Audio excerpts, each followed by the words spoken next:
My job is to troll on TF2 servers. It's not that easy of a job. Uh, I would say it's changed me as a person. I've worked with voice trollers, rage baiters, professionals, people that you generally just don't want to see in your server. At some point, you just get desensitized to some of the stuff going on. After doing this job for quite a while, it's kind of hard to believe that every single one of these people actually have lives behind the screen.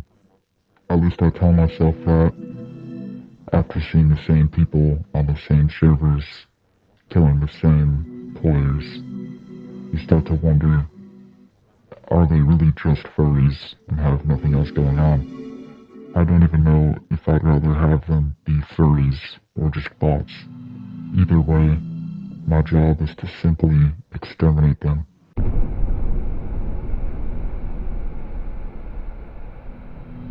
Nothing can prepare you for some of the worst servers we have to deal with. 16, 17 players total.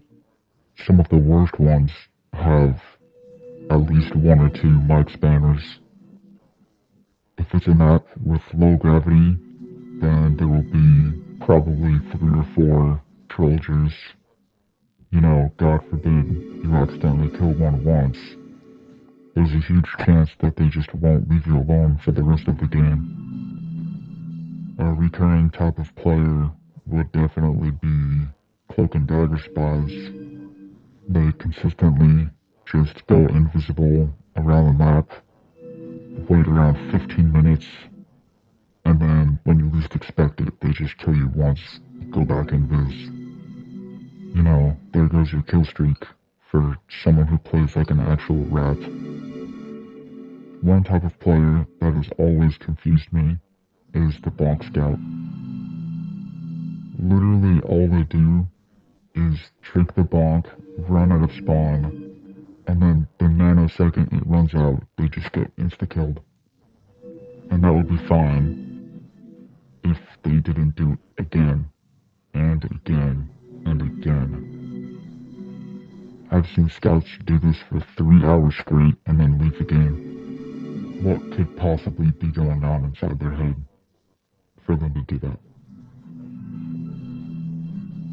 Now, both of those players are super easy to kill. You just touch them and they fucking die. But when it comes to the types of players that do have a possibility of killing us, there are quite a few, surprisingly.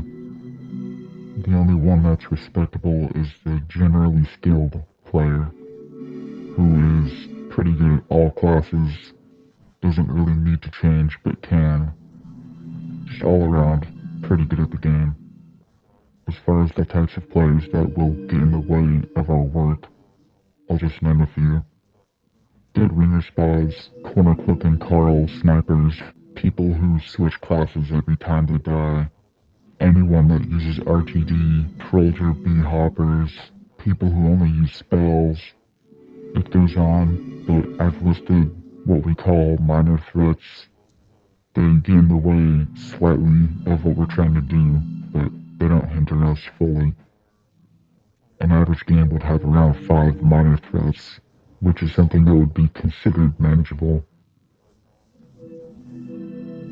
After many years of experience, choosing a target becomes second nature.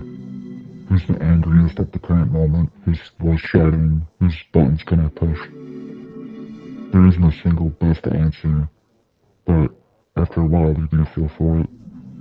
Once you have your target, it takes a tremendous amount of patience to be able to successfully handle it. It's like a balancing act. You want him to get angry, but not angry enough to leave the server prematurely. I've personally fumbled many targets by simply scaring them off way too fast. You know that you're doing your job right if they sit and spawn for about 20 minutes before coming out again. It's hard for inexperienced trollers to notice that this is actually what we want. And you know, everyone's been there. I remember this moment that I thought, You know, am I the one being trolled here? The engineer I was trolling just looked through the glass through his base, and then he just started to conga. Did I win? Is he winning? What's going on here? I've reached kill streaks in the hundreds, but here I am, staring at this Engie, just starving for kills. We're generally able to extract the most content out of people who are using their microphone. It takes time to really notice the small details in someone's voice that can reveal that they're frustrated. On some server, the owner decided to do an unusual giveaway, which attracted a lot of people. To enter, you had to go to the boxing ring as a default heavy with fists out, and there was this 12-year-old that was really annoying and he sounded like a furry. Since I realized everyone looked the same, I was able to punch him repeatedly without him even noticing who it was. To this day, I still remember his reaction because of how fucking funny it was. Call me mean, call me a bully all you want. I love my job.